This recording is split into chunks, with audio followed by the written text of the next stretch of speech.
What is up, Broncos country? It is time for your weekly horsepower hour, baby. Thank you to everybody that's been patient. I've been out of commission, but I'm back. Thank you to Jeremy and Mark for being flexible. And we miss you, Kodiak. We miss you, Kodiak Broncos podcast. He's in here. He had a little surgery done, but he's doing great. He's alive. He's breathing. Guys, we're going to have a great show. We're going to talk about the Commanders win, how Elijah Moore puts us over the top for the Super Bowl, and we'll talk a little bit of Raiders as well. Of course, before we get into that, be sure, like, subscribe, all the channels, all the shows, watch all four at the same time, all right? Links in the description. Also, shout out to Kalshi, sponsored David Talks Broncos. The code DTB, guys, for a $10 bonus. Once you deposit $10, we'll take a look later on at what the odds, the spread, everything looks like for this Raiders game, in which our Denver Broncos should move to 11-2. But before we get into that, we have a new guest on the show. It is Miles of Crushing It YouTube. Miles, thank you for filling in for Kodiak last minute. It's always great to have a new Broncos creator on the show. But yeah, really quick, tell the people what you do, and yeah, maybe your favorite Broncos memory or player. Yeah. So hey everyone, I'm Miles. Sorry, Kodiak, I did kind of snag your spot. Hope you're doing well. I'll go with my first memory. The first thing I remember, and I'm the youngin' in here probably, but the Tebow play in overtime to Demaryius Thomas lives rent-free in my head. It's that and like the Stokely touchdown in 2009 against the Bengals. Just absolute cinema there. I'm kind of a play-by-play specialist. It's probably something I take the most pride in, is just my play-by-play ability there. I kind of try and upload where I can. I do work full-time, so it's kind of squeezing that in where I can get it. But yeah, dude, huge Broncos fan, and I'm extremely happy to be here. A little nervous too, not gonna lie. So go Broncos. Dude, it's great. You're crushing it. Hey, into your name. You're there we crushing go. it right now. So welcome to the show, dude. We're pumped to have you on. Hey, shout out to Landon Lee being in here. Like, subscribe, share with all your friends. Let's get into it. We'll start with Mark and work our way around with the Commanders, win over the Commanders. But I only had a chance to catch a little bit of your post game. Give me one big takeaway, dude. What's the big takeaway you got from our victory in overtime over the Commanders, Mark? Well, I don't know, man. I got a lot of takeaways. I feel like it's just another example of this team finding ways to win. I'd say my biggest takeaway from that game was, every time we've talked about it quite a bit, I think, prior to this, and every time the offense is needed to have a really big drive this year, they've always pulled through, even in the games that we lost. And it was really nice to see the offense carry its weight again. Like when they need to have it, they seem to go down and be able to do it. Obviously they came back from down 7-6 to take the lead at halftime. Then they were down 14-13. They took the lead again.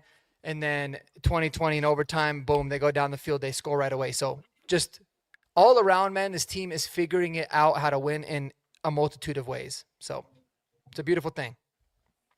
It's beautiful indeed. Miles, we'll go to you, sir. man. Give us a big takeaway from this victory. Well, my big takeaway is going to be as big as the guy playing tight end, because let me tell you, Evan Ingram, he's here, man.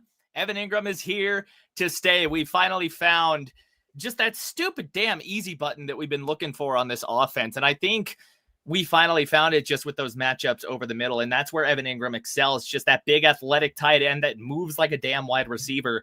I mean, the guy's a machine when you get the ball in his hands. And it was nice to really see him and Bo kind of rebound too and get on the same page after a couple of early arms that Nix just kind of short arms to him. And honestly, like, we've been waiting for this big breakout game from from Ingram pretty much all year. So to see him get that and to make that huge play in overtime, I think that's a massive, just a hugely encouraging takeaway from the game. Yeah, dude, how about that juke route on? Oh my God, that jerk route was nasty. On man. Bobby Wagner? How about that? On Bobby put a Hall of Famer like 5 steps behind, man. The mental game ain't gonna make up for getting the shoes juked off you. Dude, exactly. Really quick, Jeremy, before we go to you, I got to shout out Cowboy 5-0 coming over from David Talks Buffs. Hey, it's a For you, smaller Cowboy. channel, but I gotta say, dude, this is my best stuff. This really is my best stuff. So thank you for being here. This is awesome. I had to put on the hat or the horse head now that Marky's doing that. But It was for Cowboy, you know. oh, dude, I love that. But Jeremy, man, bring us back down to earth. Okay. What was your takeaway from last night's or Sunday's win? Yeah, ball don't lie. I just felt like there was a lot of things going against us, but in the end, the better team won. And all season long, when you need to make the play to win the game, and it's just a more mentally tough team. I never felt like we were going to lose that game. And then when it got to the final play of the game, I was like, all right, somebody's going to make this play. And Nick made it again. So it just goes to show how much this team has grown from last year, and it's just our way. You know, it doesn't have to be pretty, but winning ain't ugly. So that's just how I feel about it. Dude, exactly. Winning is never ugly. Now, we're getting some new people in the vertical streams right now. Shout out to you guys. You're coming in with some freaking red hot takes. Now, I'm starring some of these questions, guys. We normally get into the stock up, stock down. But shall we address some of these? Like, I think that this would be a little fun. How about James Hill? Can I take James this Hill, one? you made it on the show, man. Saying Bo Knox be making mistakes, but his defense covers for him. The Bears seem to win because of Caleb. Yeah. Broncos, great team, but Bears have better coaching in scheme. I broke him down. Oh my God, Mark, it's looking like you got something to say, man. So what do you got to say to James? Oh man. Well, so it's funny because is it Caleb Williams or is it better coaching in a scheme? Which one is it? It's that's what I always get confused. So like, here's the thing: Bo Nix makes mistakes. Caleb Williams makes a whole lot of mistakes too. At the end of the day, both guys are figuring out ways to win. I think you look at Ben Johnson's really fixing the culture in Chicago.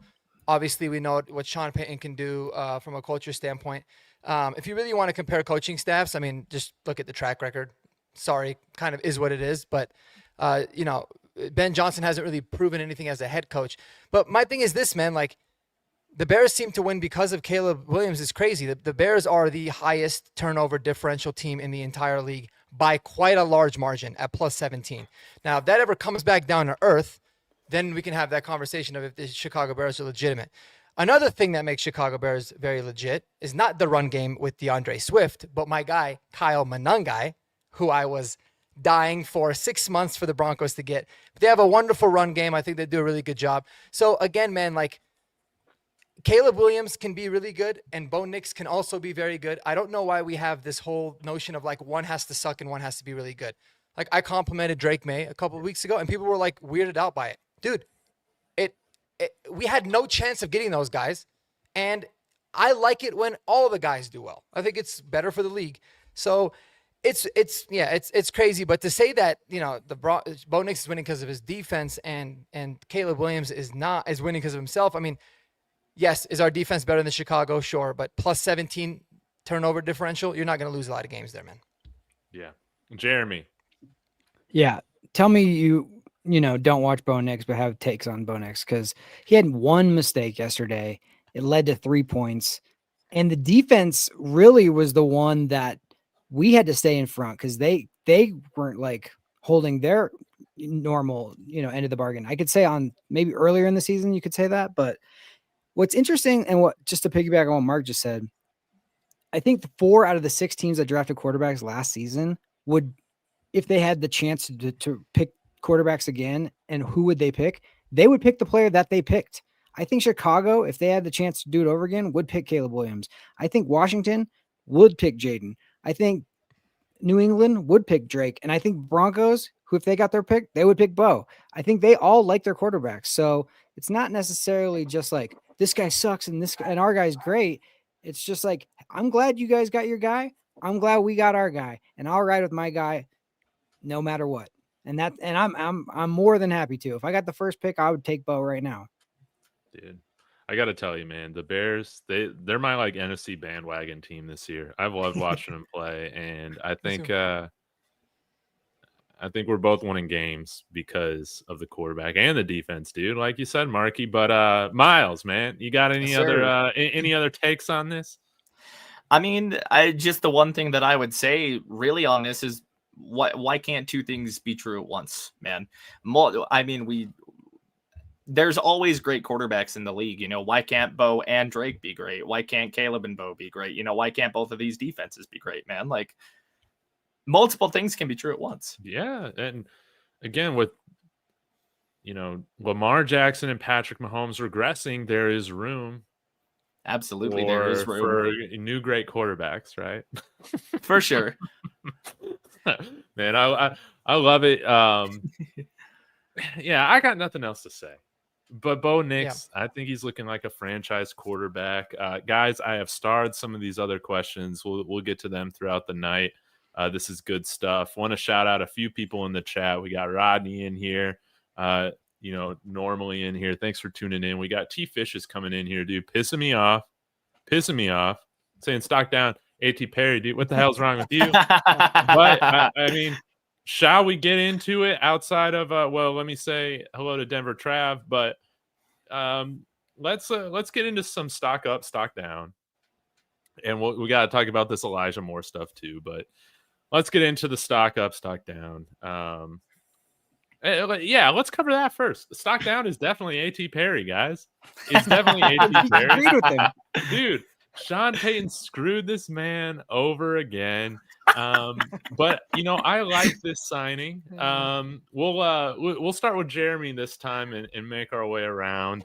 I have said, hey, see the missing piece for the Super Bowl, but what do you think about this move? Are we blowing up this thing even though he's just a practice squad guy? Do you like it? Do you not?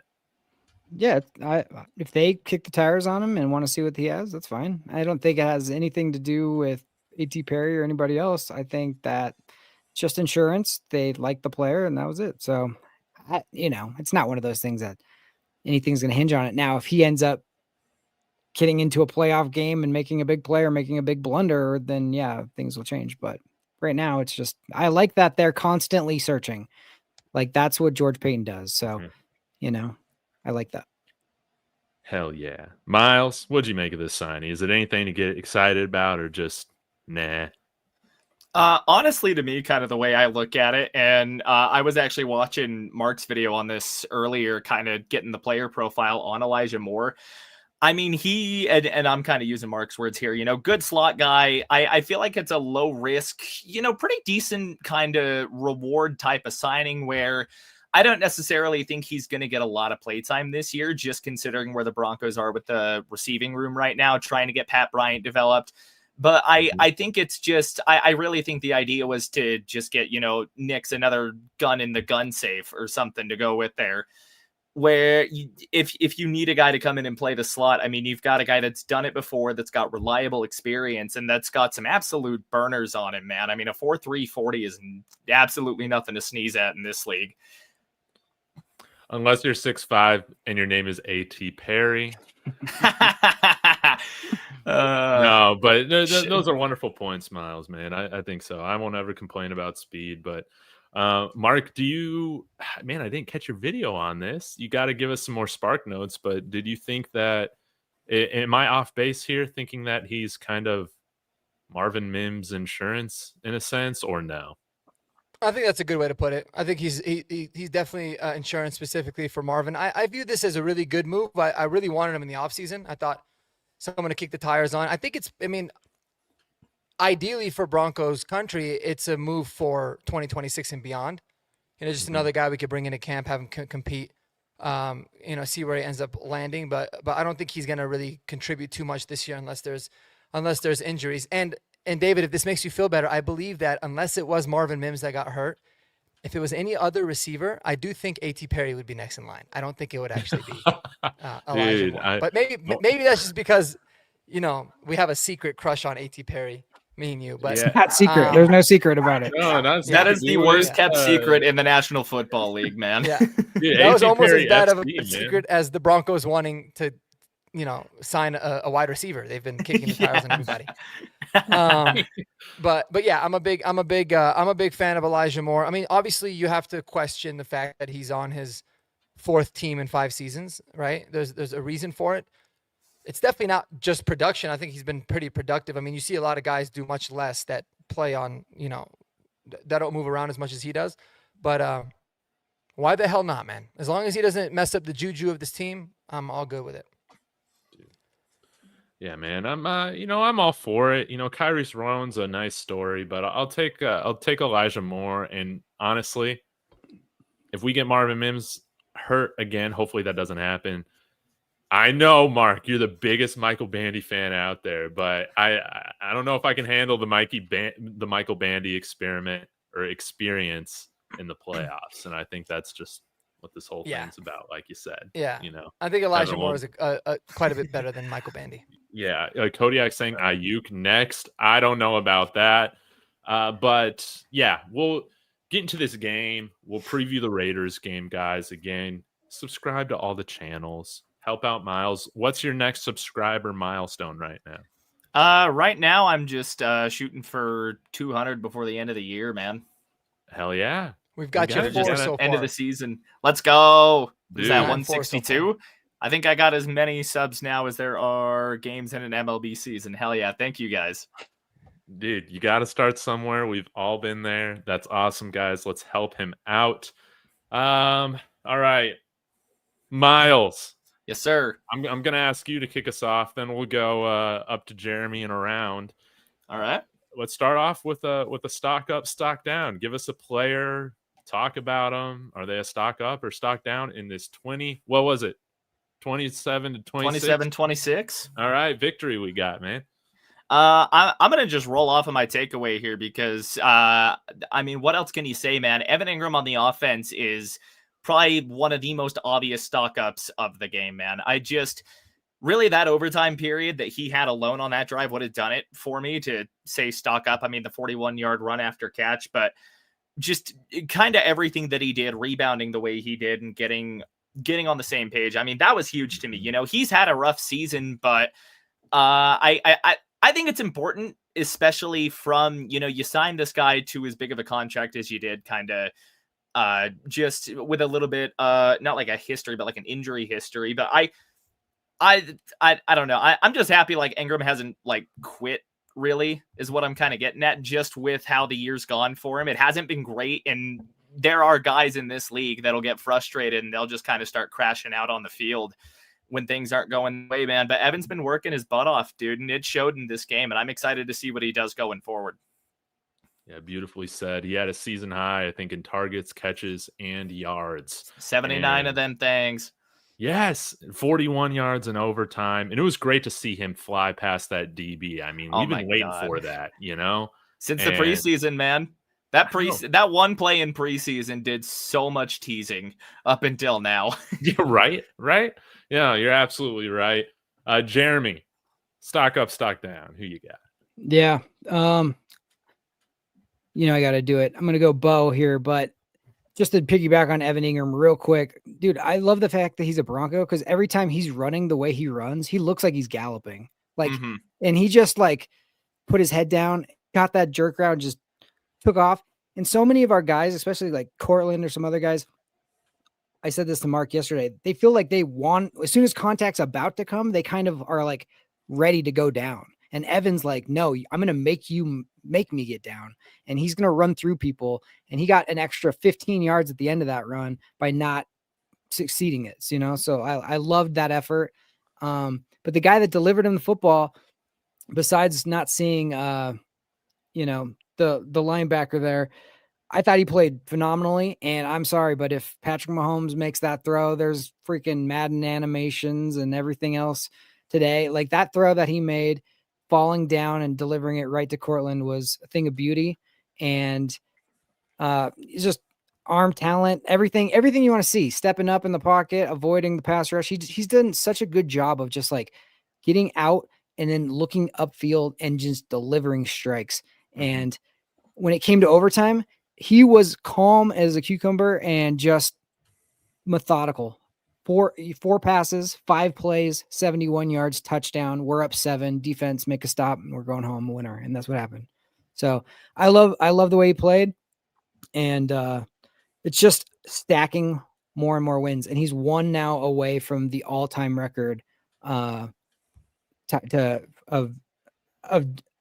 franchise record of John Elway's record of fourth quarter comeback from behind wins. So it's an amazing thing that's where we're at right now. And people are going to complain that we don't win by more or whatever, but it's like, I'd rather have a guy battle tested and not afraid of anybody than look what happened when we played, Seattle in the 2013 Super Bowl. We were blowing everybody out. And then when we had a little bit of, bad start, then we get blown out. So I don't think this team was like that. They're ready for any fight, and it starts with Bo, so I love it. All right. I think I'm going to go stock down. I hope you guys disagree with this, because that would be pretty interesting. And if you do disagree, feel free to butt in. Pains me, but the crackerback, Riley Moss, I knew it was coming. I knew it was coming. Stock down.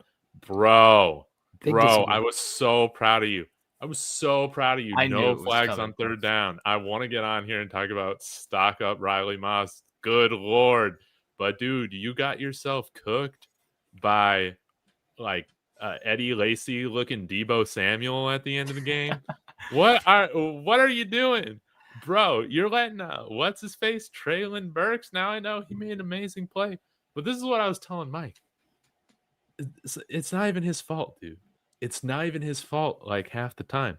But Mark, Jeremy, sometimes I just feel like when he's on the field, dude, just shit happens. Just shit happens, dude, when he's on the field. And I hate that's it's like a curse or something, dude. We gotta like the Bartman ball, we gotta blow up like a football or something, dude, to rid this curse of him. But, bro, you can't get cooked by Debo Samuel. You cannot allow Traylon Burks to do an OBJ on you. I know there's nothing he can do, but you just can't let that happen, man. At least you tackled Debo Samuel down, right? Because then they kicked the field goal, right?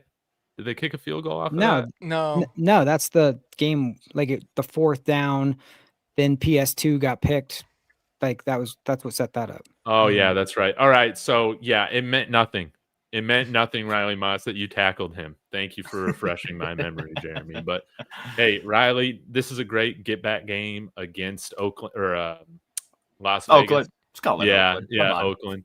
Let's do it, baby. But, that hurts seeing, man. That hurts seeing. Mark, what did you feel about that? I want to know. And just it's funny. Then you can get into your stock down. As a stock down, I had written down Riley Moss's luck. That's what I wrote. Not Riley Moss, the player, because it seems like, dude, he finally is not getting any of these pass interference calls. He does a lot better, right? And then, he has great coverage, and the dude makes the craziest catch. I think it was his second career touchdown. Yeah, he hasn't scored one since 22, and that was the one he scored. On perfect coverage. And then the one time he lets up, and you can tell he let up because he really didn't want to hold him on that third down. He ends up getting cooked. But I mean, listen, I'm back and forth with Riley. With me, I really love the player. I have so much respect for Riley and his ability to keep coming back, and I feel like he's such a good cover guy. And it is frustrating that he's always so close, but I'm not going to advocate for changing anything about him quite yet. But I will say that a stock down for me, and I'll let Jeremy go down, because Jeremy loves to defend Bo and Riley. It's like in his veins. I'll let him do it. A stock down player for me, but it's something that I hope it's not a continuous trend, is Marvin Mims. He's kind of been a little missing lately, and I don't know if it's necessarily his fault, but they need to get the ball into his hands more.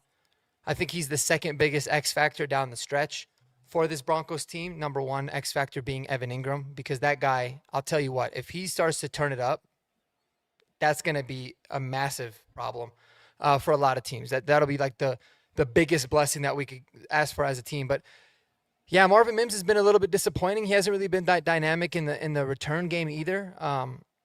He had, I think, one really good return, but otherwise it's been kind of pedestrian. But again, I just think that they need to start scheming up more things for him, get this running game going a little bit too. And that'll be a stock down for me. Jeremy, You want me to go? Okay. Yeah. I'm ready. All right. Okay. All right. A few things. PS2 had a illegal contact penalty that directly resulted to a first down earlier in the game. Nobody cares because it's PS2. Yes. PS2 gives up the touchdown at the end. It was a 100% illegal pick. But if that would have been Riley, they'd be like, you gotta, morph into somebody else and do something else. It's true. It's freaking BS. Two, he made two amazing PBUs down the field, both on the right sideline. One where he just came in and just grabbed the ball and took it out. I thought he played a phenomenal game up until that one play. If you go back and look at it, Debo grabs him and yanks him back. He did stop to look for a quick second, and that's when Debo grabbed him, yanked him, ran by him. He still made the tackle, which it did matter because I feel if they score that easy one, they can there's one play at the goal line. But when they got to their fifth play at the goal line, they had used up a lot of their stuff that they wanted to do. So I was definitely a huge tackle. And the Treylon Burks one also grabs Riley, pulls him down while lifting himself up to get up for that. And that's just an amazing catch. I'm sorry. Sometimes you just got to clap your hand and be like, touche, my friend. Bo made an amazing play. Then Treylon Burks made an amazing play, but you could, if it wasn't Riley Moss, people would have been like, yeah, but this and that and the other, but because it's Riley, we got to more and more we talk about. I just want to remind everybody who's anti-Riley, just remember what happened last season when he went down for that month. Levi Wallace went to shambles. Thank you. Yes. Levi Wallace. Exactly. That's all I have to say. We could have Damari Mathis out there, in another universe. That too. It could be worse, much worse. I mean, the man's a competitor. I feel like to be opposite PS2, you have to have such a crazy personality to be like, I'm going to get everybody's best. Cause it's like, I'm going to get the most balls. I'm going to get the most everything. I thought he did a phenomenal job of not using his hands, not being as grabby. I think he played well. I mean, even Aqib Talib says 50% of the balls thrown at you are going to get caught. That's just the way it goes. Just don't try to give up a big one. And I thought he played really, really well, but it was the timing. It's always the timing. It's always the timing. That's the frustrating always thing the with timing. He'll never get burnt when we're up 30 points or in the first quarter. It'll always be on 3rd and 25 on a very important drive and he does something. That's I think that the annoying part, but I'm right there with you. All right, Miles, back to you. Do you got another player you want to hit on? Man, I saw somebody mention it in the chat, but I'm gonna jump in with a bit of a wild one here, man. I think we got to give our props to Crawshaw, man. Other than the one game, there's the Crawshaw comment. Other than that stinker against the Raiders on Thursday night, man, it's been nothing but nukes off of this guy's leg. And he has been just pinning mofos inside of the 20 all year long. I mean, we got to call that man Mr. Inside the 20 because nobody gets out under Crawshaw. I'd like to kind of double that off too, throw an honorable mention in on that dude. JL Skinner is just a monster as a special teams gunner. JL Skinner is, dude, he is somewhere between, I don't know, if a torpedo and a heat-seeking missile had a kid, that is JL Skinner on special teams. Mm-hmm. Yep. Dude, I love the call out for special teams, man. Respect to Crawshaw. I saw he's leading the punters in Pro Bowl votes as well right now. As he should be. It's that mustache. I mean, dude, that's franchise punter when you're Pro Bowl your rookie year. That's what I'm talking about, baby. Yeah. So Crawshaw Hall of Fame candidacy starts now. Yes. Okay. Jeremy, who you got? Stock down. I'm going to go, let's see. I'm going to go first down run defense. Like, we were way too soft in our run defense all game long. Just them getting to like 2nd and 4, 2nd and 3. It was just like made it way too easy on them. And then also to not like respect Marcus Mariota's legs, because it's like that's really what he brings to the table. And over and over and over, he was scrambling for stuff on 3rd down and just keeping stuff alive. He played a phenomenal game. I'm not discrediting him at all, but I just felt like that was the one. There was a little. I felt like we were just so worried about getting beat deep that it allowed them to get these long drives and maintain this stuff. And I would have liked a little more of just when we wanted to stop the run, we did. Like when it was like we knew they were going to run, and we know that, they knew they were going to run, and we knew they were going to run. It was like loss every time. But it was just those first down ones that were just like over and over. And now you're like, and then we'd get a stop on 2nd, and then it'd be 3rd and short, and then they'd find a way. So I just didn't like that. I thought our defense was going to show up a little. It felt like our defense was a step behind. And it's a road game on the East Coast after a 2-week break. So I'm not trashing them or anything, but that was the one thing I didn't like. I think that's totally fair, man. As Kodiak's saying, dude. Chris Rodriguez, total scrub, dude. He was cooking us, dude. He was cooking us. Yeah, our defense, lackluster performance from them, just with the entire offense. But I'll go stock up with this one.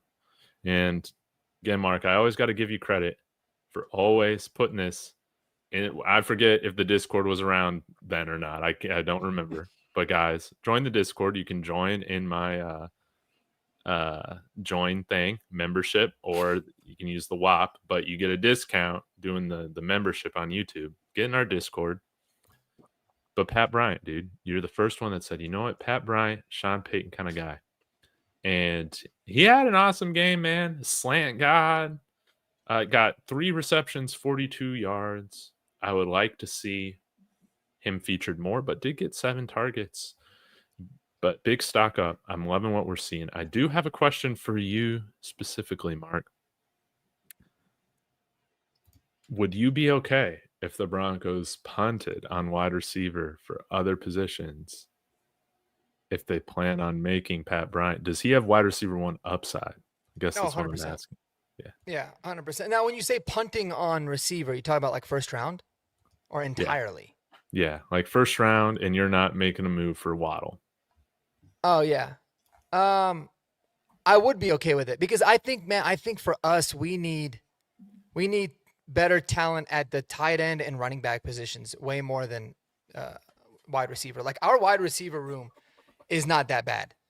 A.T. Perry is a starter on 25 NFL teams, David. All right.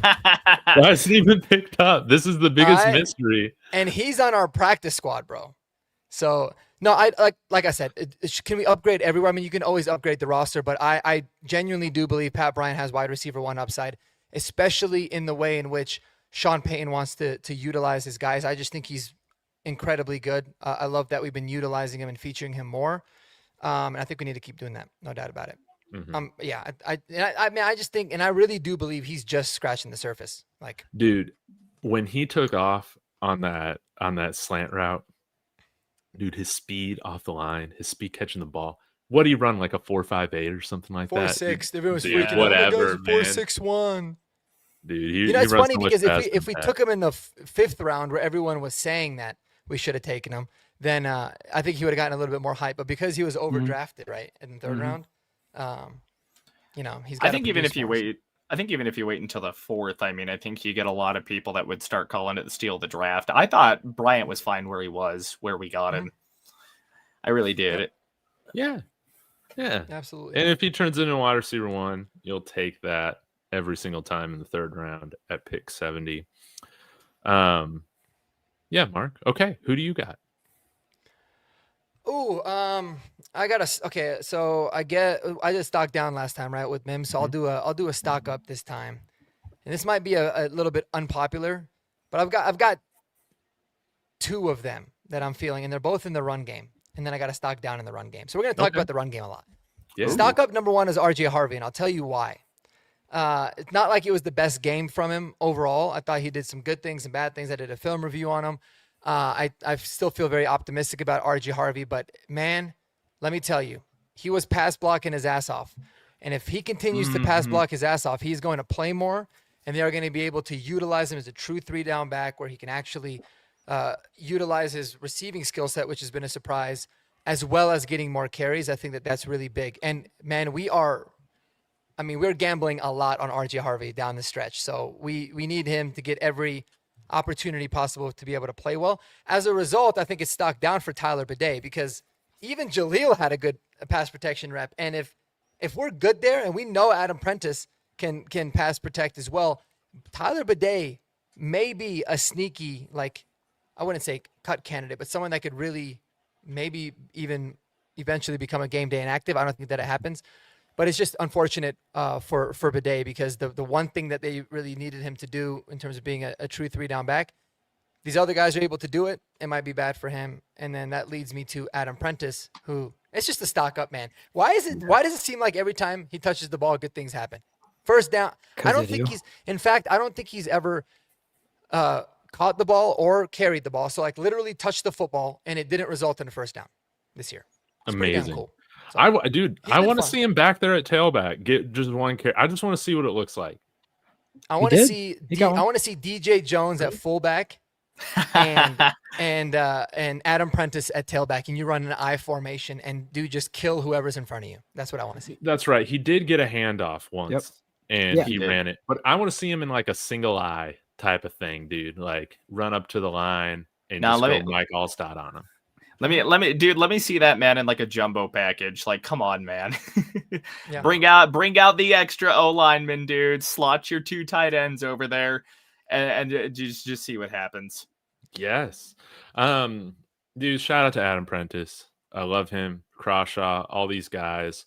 A few shout outs in the chat here, I guess, before we get into stock up, stock down. But Andy coming in here. I got a few other questions highlighted too we can get to in a bit.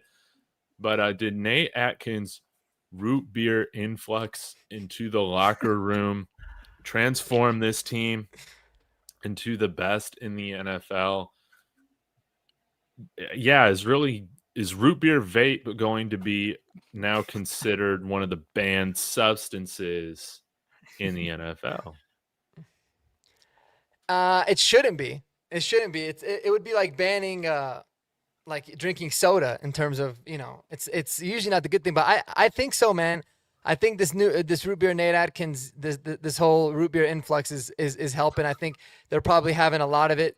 They call it a smoke machine. It might just be a whole bunch of root beer vapes smoking up the club dub there in the locker room. Who knows? But I'm excited to get Nate Atkins back, man. I hope he's back this week. Yeah, dude, we need him back badly. Even though he's kind of an asshole. I love it. I love him as a player. Well, here's the thing, dude. You kind of need assholes to win a Super Bowl, right? Yeah. And we need the next. He's proof enough of that. Exactly. We need a new version of the meme, of Sean Payton, hitting the bong. We need to see him hit a root beer vape. We do. We need to see him smack that root beer. Yeah, smack the root beer vape. Okay. Well, Jeremy, shall we get into some hold your horses or giddy up or hold your horses? Sure. Just real quick, somebody in the chat just wanted to shout out Alex Singleton, and I had him up. Absolutely. I had him up and down a little bit, but more up than down because he made a couple of big plays, a couple of tip passes, that breakup at the end, which I thought was going to be like the game clincher. That one breakup to Ertz alone, I think, is stock up Alex Singleton. That one play alone. Yep. No, I thought that was clutch for sure. Go ahead, Mark. Dude, there's people that get like literally their tubes tied and they're out of work for a week, right? They need March Madness. This dude had a full operation to remove cancer, and he played like less than a week later. That's pretty damn impressive, man. So just that toughness, but he's a great guy. That's a great shout out by DSW there. Yep. And the other up and down I have real quick is Hufanga. I thought some of the plays he was making you know, they're calling him like Troy Polamalu on the broadcast and all that. And then he would miss a tackle that it was like 3rd and 12. And then he'd miss a tackle and they run it down the middle on 3rd and 12 for a first down. And there's like, and then like, obviously the penalty getting there late. I'm not going to blame him for that personally, because we should have tackled Mariota twice before that ball even got out. So that's no kidding. It's just like, okay, if you want to blame Hufanga on that one for being early, I guess. But like JFM had a shot at him. Nick could have wrapped him up. It was just frustrating. I was yelling at the TV like we had already sacked him. And then the fact that he got it out of there. And that, again, give it up to Marcus Mariota. Like he made a couple plays where he just like, he extended stuff that he shouldn't have been able to. So all the credit for them. All right. Yeah, let's get some questions here. So I'll start with Miles here. Miles. All right. The way this works is if you agree with this statement, you say giddy up and then give me your reasons why. Okay. And if you disagree with this statement, hold your horses. Exactly. All right. Gotcha. So the Washington game on Sunday night reinforced your confidence in this team. Giddy up 100%, man. I think Mark brought this up during the takeaways, man. I mean, listen, not every win's going to be pretty, and I'm going to take the Jake Plummer approach here. I don't know if anyone watches his podcast, The Cold Tub. The absolute banger, first of all. But you know, there are no ugly wins, you know, in this league. There are some conventionally unattractive wins, sure, but when you've got a team that can win in, I mean, how many wins do we got now? That can win in 10 different ways on any given Sunday. That only reinforces my confidence, man. If the defense is having a bad game, the offense is going to come in and pick them up. If the offense is having a completely, you know, nitro dirt day or whatever, defense is going to be in to pick them up. And even now, like, we're starting to see, you know, we've had some kind of flashes out of the special teams, good and bad, but it feels like, you know, like the coverage has been a little more consistent on that end as well. The tackling on the special teams has been better. We're still waiting for that big bang play from Marvin Mims at this point, but I think we're due for it, man. So, I mean, absolutely giddy up. I am confident as hell in this team. Yeah, it seems like every week, no matter what happens, it's like a Rorschach test, and like the national media sees one thing and then Denver Broncos country sees the exact opposite. We all are like, hey, that just reinforced the fact that this person's clutch and we're mentally tough and we won again. And it doesn't matter if we come back. And the other thing was like, well, yeah, but you barely win. But then all these other teams, they'll lose to somebody they're not supposed to lose to, that they're heavily favored on. The Rams just lost to Carolina and they were double-digit favorites. Well, and my thing about this too, I'm going to go on a bit of a rant if y'all are okay with that. Where was this energy last year when the Chiefs were barely winning all these one-score games on their road to the Super Bowl, man? Like everybody is willing to, I mean, glaze the piss out of Mahomes and the Chiefs there for squeaking by all these games. And they played some one-score games against bad teams last year. Everybody's going to do it. So why is now the energy so much different when Denver does it? Is it just because we're supposed to be bad? Like, I swear to God, the media is unwilling to be wrong on the Broncos, and every week, and this is why my confidence is so steadfast in this team. I mean, let them hate, man. Let them hate.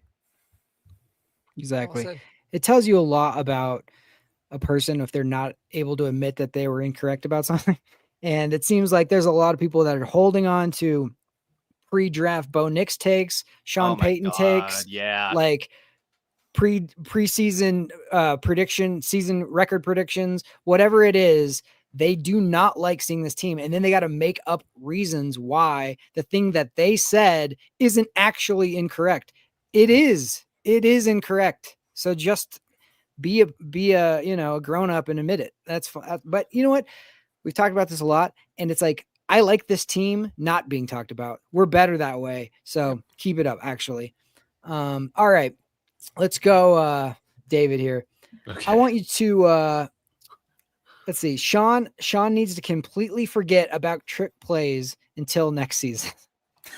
No, I'm gonna hold your horses on this one.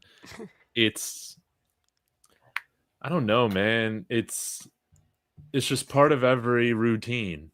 You know, you got your game day routine, your routine when you go up to bat if you're playing baseball, or I'm assuming if you're getting ready to swing a golf club, right? Everybody's got their routine. Sean Payton's routine is I'm gonna have one bong hit play that I'm gonna call that's just gonna be part of the game plan, right? And I might hate it half the time that he calls those things. I mean, dude, what was that dumb play call, dude? They're playing like patty cake there in the backfield, just hot potato rather, just throwing that thing, and then you just throw it not even to the sticks, dude, but to the line of scrimmage. It was such a waste.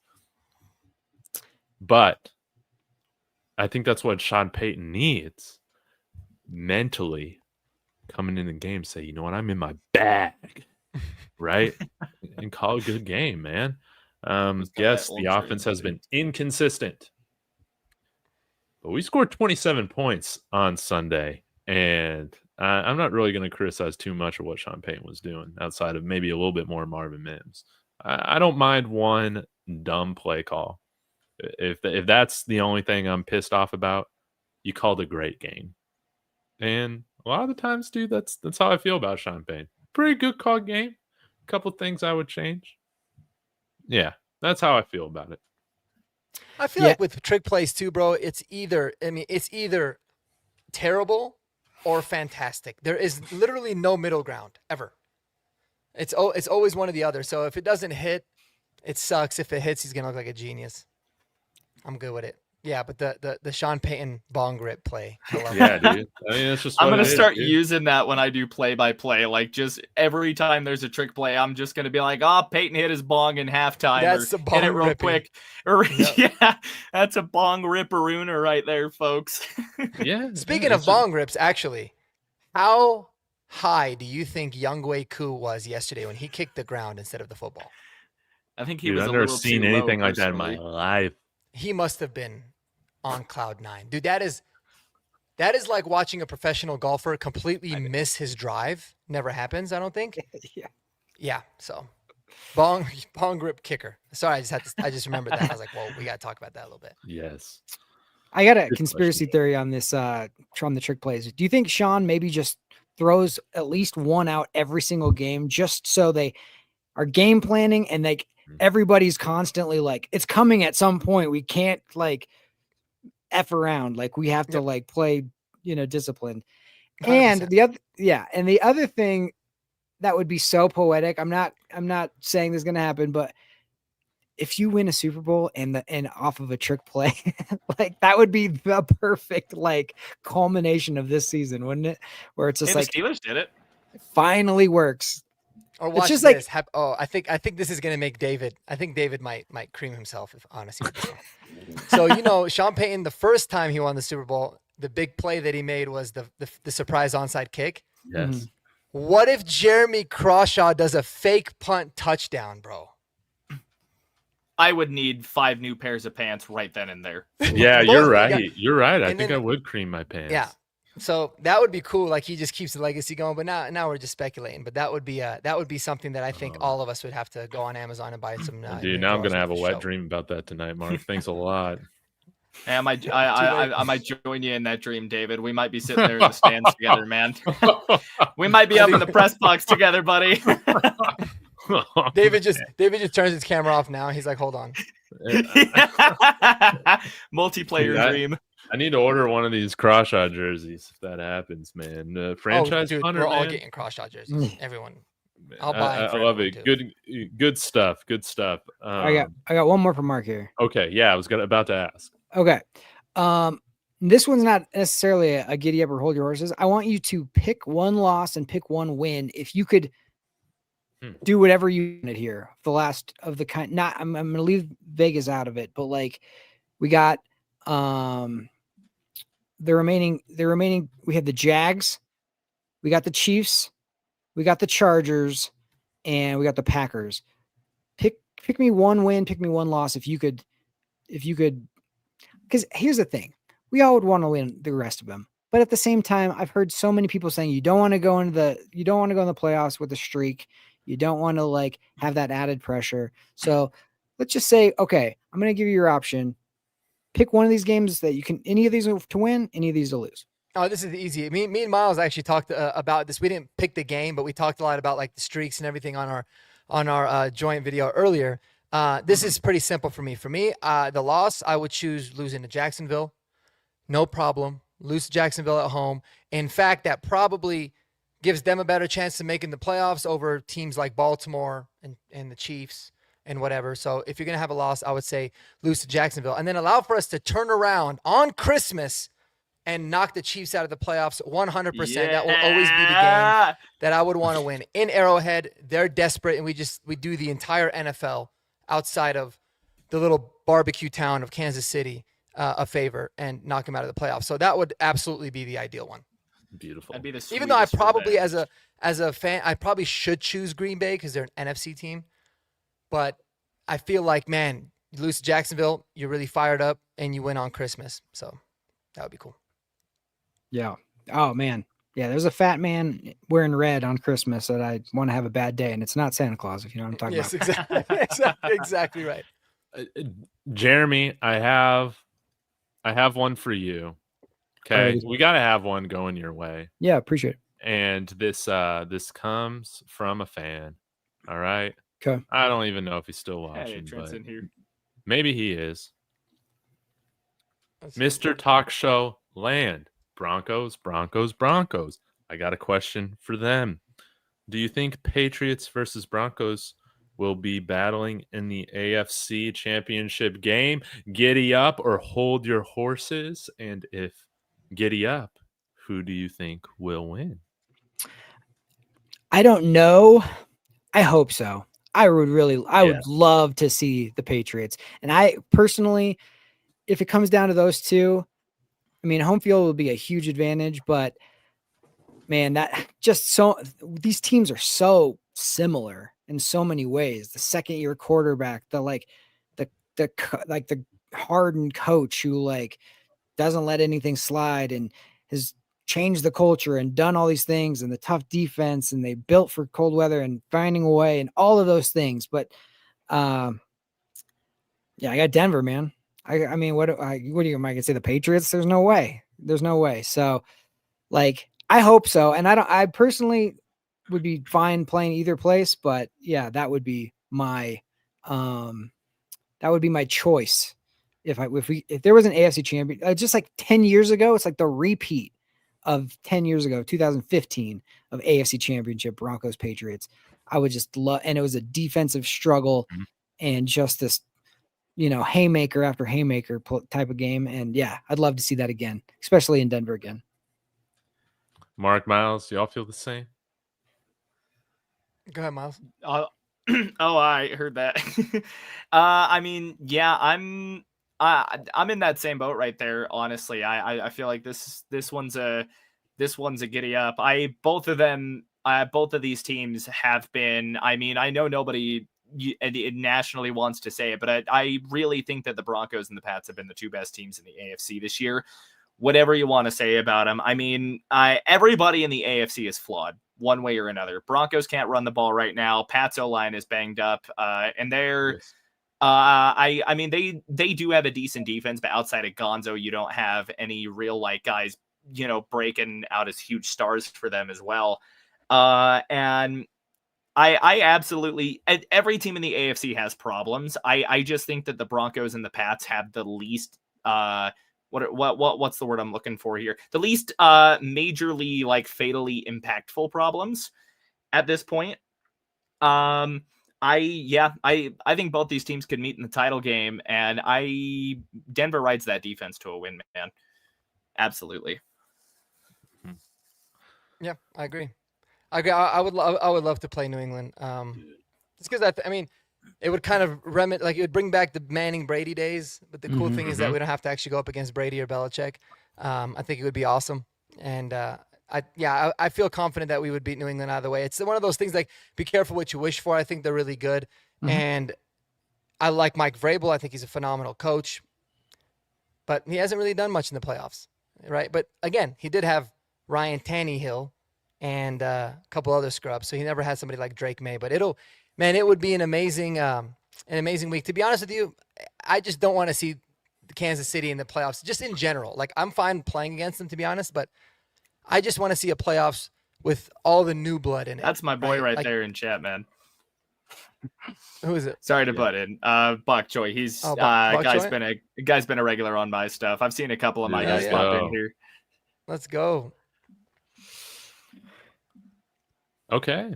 Yeah. Papa saying Broncos Texans. I mean, dude, that'd be interesting. But dude, we own Josh McDaniels. So I want to see him come to Denver again. And Wade Phillips gave him the business last time. This time VJ can do it. And we'll stop their new franchise quarterback from doing anything. It'll be fantastic. Okay. Well, we're a little pressed for time, but want to go ahead and give a quick little preview for this matchup against the Raiders. We'll take a look at the odds here in just a minute, but you guys be thinking of one thing you want to see, whether that's a player performance, a position group do something, the team do something, what you're looking forward to against this, this Raiders team that is, dog shit. So, I mean, we better win, man. They suck, and we better beat them by more than like 3 points. So, hey, shout out to Kalshi. Code DTB, guys. $10 bonus once you deposit $10. Right now, the spread on Kalshi is Denver by 7.5 points at 51 cents. So I'm gonna do my play of the week. Gonna put a little bit of money down on here. And hopefully, kind of double my money, $3.17 and $6 or whatever. So shout out to Kalshi sponsoring the channel, and like 7.5. This is a game that we should win, that we should dominate. We can't come out. I'm sick of this narrative about this team playing down to their opponents. It's very true. Now we won't have to worry about that in the playoffs because everybody should be good unless the Steelers make it. Right. But this is a team, man, that I'd like to just see us go out and whoop. Mark, we'll start with you, work our way around. But what's one thing you're looking for in this Broncos-Raiders matchup? Yeah, I'm looking for us to blow them out. I think there's no excuses in this particular matchup. Last time it was like, we had the wind and you had the short Thursday night game against an opponent. I mean, you had a lot of things kind of in there with Kansas City, lurking in the background. You could always kind of make a little bit of the excuses. I mean, division games are always close on Thursday nights. Not this one, man. The Raiders are down and out. They've all booked their Cancun tickets. I would like to see them absolutely blow them out of the water. But really, the main reason for that is because I want to see us have 40, 45 rushing attempts, man. I just want to see us running the ball, building that identity there. Getting JK going, getting Jaleel going, getting this run game going. So that's really what I want to see. But I do feel confident that this should be a nice I wouldn't say easy win because I don't think they're ever easy, but a comfortable win. Hopefully, my blood pressure could definitely use it. I could tell you that. Yeah, and as Dom is saying, we really got to beat the Raiders off good. I don't know if I would phrase it like that. I was going to say. I feel this.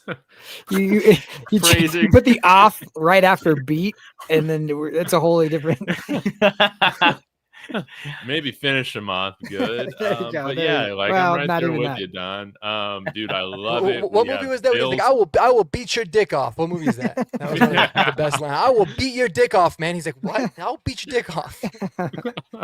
Hey, shout out to the Bills Copers in here. I love this. Might be the worst 10-2 team I've ever seen. Let's freaking go. Hey, but they have seen us. Yes, hey, that's right. And hopefully we're the worst Super Bowl champion you've ever seen as well this year. Something Buffalo can't say. All right, crushing it, Miles. What's one thing you're looking forward to in this matchup? Turnovers. I want them hot and fresh out of Geno Smith's hand, man. Riley Moss is going to get his pick this game. I'm calling my shot right now. Riley Moss is getting his this game. Go. Pat's going to get one. Someone's going to get a strip sack. I don't care. The Broncos they're going to come in a little pissed off about the last game. They always say they don't hear the noise. They heard it. They want to make everybody just shut the hell up for a week. That defense is going to go in looking to snag the ball, dude, and just do whatever the hell they want to the Raiders offense. Mm-hmm. That's what I'm looking for. Mm-hmm. Wonderfully said. Jeremy? Yeah, we owe this team a whooping. Like, we beat them on that Thursday night, but man, that was one of those games where everybody had to whine and complain afterwards. I don't want to be hearing about that next week. Like, I want to just go and handle business. And the guy that I'm really looking forward to is Jade Barron, just enveloping Brock Bowers again. Like, he got that pick. I think Gino's going to get frustrated, just going to start forcing some stuff. And he almost had a game clinching pick this last game. So he's going to be chomping at the bit for that one. Shut down Genty, get to Gino, and just like put your foot on their necks and just don't let up. Like, that's what I want. I want this. And I mean, the Raiders are in just dump mode at this point anyways. So Max Crosby's like the only guy that's going to be given full effort because that's what he does. But so, yeah, we just owe them one. And I want this to be, we got a tough 4-game stretch after this game. So I want this to be like a statement game. Wonderful. Yes, what I'm looking forward to is we had the Cleveland Browns put up 10 sacks. 10 sacks on the Raiders. We should be pissed off. And that's right, Ninja Turtle, dude. Yeah, I'm using we. Because I'm a real fan, dude. I'm not like we're not like any of these fake guys just saying, oh, the Broncos. Dude, look at our background. Look at what we're wearing. Come on. I might change my name to dude. Power Ranger Mark. Yeah, that's right, dude. We're part of Broncos country. We are Broncos country. That's right. Whatever lame fan base you're a fan of or whatever, dude, it ain't Broncos country. So, yeah, we should be offended that the Browns put up 10 sacks, and we should look to go and beat that so that we can break the all-time record for most sacks in a season. What is it, 73? We only had 2. I think 72, yeah. Oh, 72. We only had 2 sacks against freaking Marcus Mariota. That was my biggest disappointment. We could not tackle that man. We got to we got to make Geno Smith contemplate retirement after this game. That's like what I want to see. So, contain Max Crosby, and then we have our guys just go Max Crosby on them. That's what would be really, really nice. But, guys, Broncos are going to win. Jeremy? Quick question. Quick Ninja Turtles related question. Who's your favorite Ninja Turtle? Real quick. I always find this interesting because it's a personality. I'm kind of Donatello. I used to mess with Donnie. Oh, all right. Yeah, who was the one that talked shit to Oprah? I like him. Oh, that's right. I totally forgot about that. Yeah. He's a bro in my book, that's for sure. Dude, if you guys don't know what I'm talking about, just go watch Ninja Turtle on Oprah and the reaction of those kids, man. That was just insane, dude. They were dropping all these sexual innuendos, dude. It was horrible. I know Alex would be a big fan of it, there in the chat. So he loves that. Yeah, dude, butt hurts so easily, man. That's how you take it, man. I appreciate you stopping in, Oh, Cowboy, we got some Cowboys fans in here. They're elite. Let's go. Congrats on beating the Chiefs. Raphael. Did any of you guys watch Street Sharks? No. What was Street Sharks? That doesn't ring a bell for me. It was like Ninja Turtles, but sharks on rollerblades. It's like the Temu Ninja Turtles. Yeah, okay. Yeah.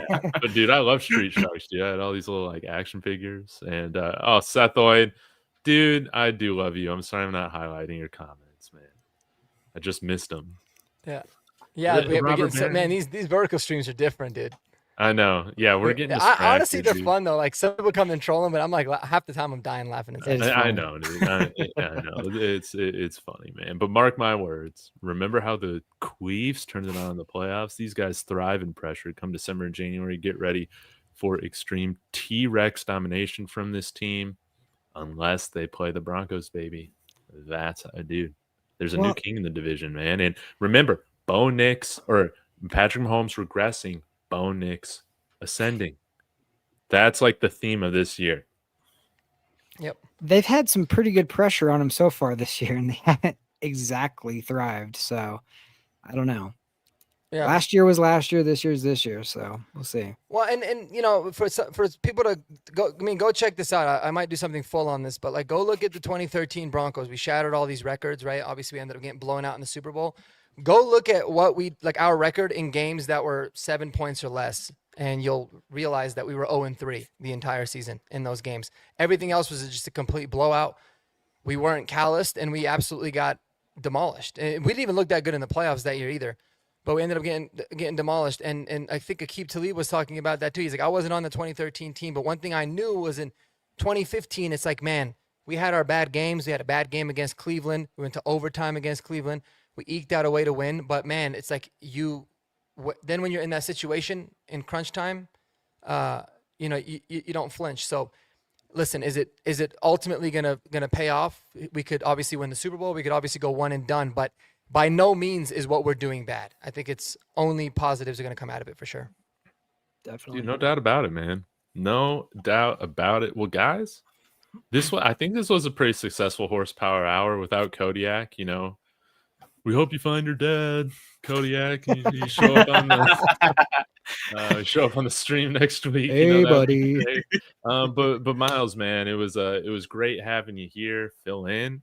Hopefully, it was great guys, being here, we got man. like 180 people watching across our streams. Please go subscribe to Crushing It Podcast, Crushing It YouTube. That's Miles' channel. He's getting started. He's getting rolling. Dude, man, these people are so crazy. But really quick, man, we'll go around. We'll talk about what we got going on in your channels, and then we'll wrap it up. We'll start with you, Mark. Oh man, I got nothing really, I guess, specific. I'm probably going to just talk about a few different things related to this team. Look at maybe a little bit more, where we're at versus historically, how other teams that have done similarly to what we have done and opposite of what we've done. Maybe some comparison videos like that. Dive into the Raiders a little bit more. If there's any Raiders people in the chat, I doubt, because you would have made yourself very known. They're all dead. But love to. Yeah. I'm trying to find like a Raiders channel to collab with, to do some collab videos, because I really wanted to bring those back. But no, man, just if I think of an idea during the day, I usually just end up making a video. I don't usually have a plan, which is probably not the best thing. But what I'm gonna do is this. I'm going to talk as long as I possibly can and get as much mic time as I can, so Alex just absolutely loses his mind there in the chat. So let's see, what else can we talk about? I think Kodiak had said something about Marty Natchez. I'll say Nate McKinnon's looking really good too. No, I'm just kidding. I'm not gonna take up that much time, but no, man. But do all of us a favor, guys. Whether you're a troll in the chat or you're one of the real ones, go follow Crushing It on YouTube. I've put it on in the channel. I think it's you have it at Crushing It YT, but I have it at Crushing It Show on YouTube. I think, is that it, or is it at Crushing YT? Anyways, I've been putting it a lot in the chat. It's right there.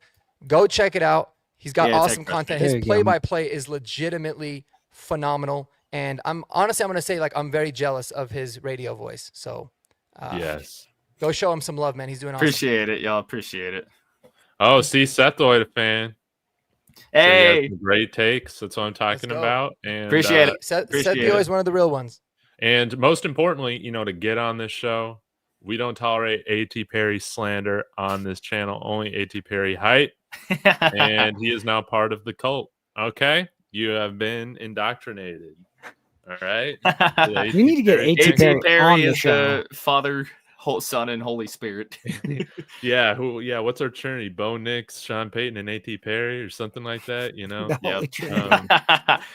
Or I mean, if you want to go for the Saints Trinity, you throw Will Lutz in there, or Lil Jordan Humphrey. Humphrey wasn't the Saint. Troutman. Yep, all those guys. I like that. All right, Miles, what you got going on in your channel? We know we can find you for play-by-plays. What else? Yes, sir. So Friday, I've actually been collaborating with a buddy of mine that I came across over in Perna's server.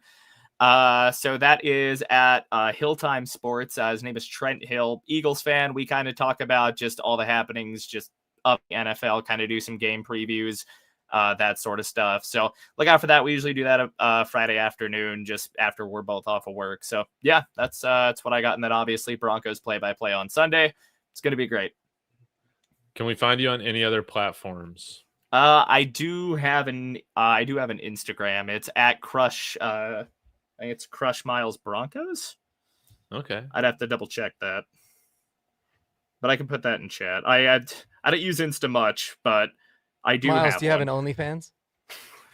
Man, I should start one. Someone in chat was asking if I was wearing socks. Subscribe to find out, brother. That's The for the members mystery. page. Yeah, that's the members page. It's That'll really cheap. be It's the like first thing that comes. That'll be the first thing that comes out on members only. Alex Yeah. will probably be there for that. They're speculating a Let's little go. bit. Yeah, we know Alex will buy the premium content. You'll love to see it.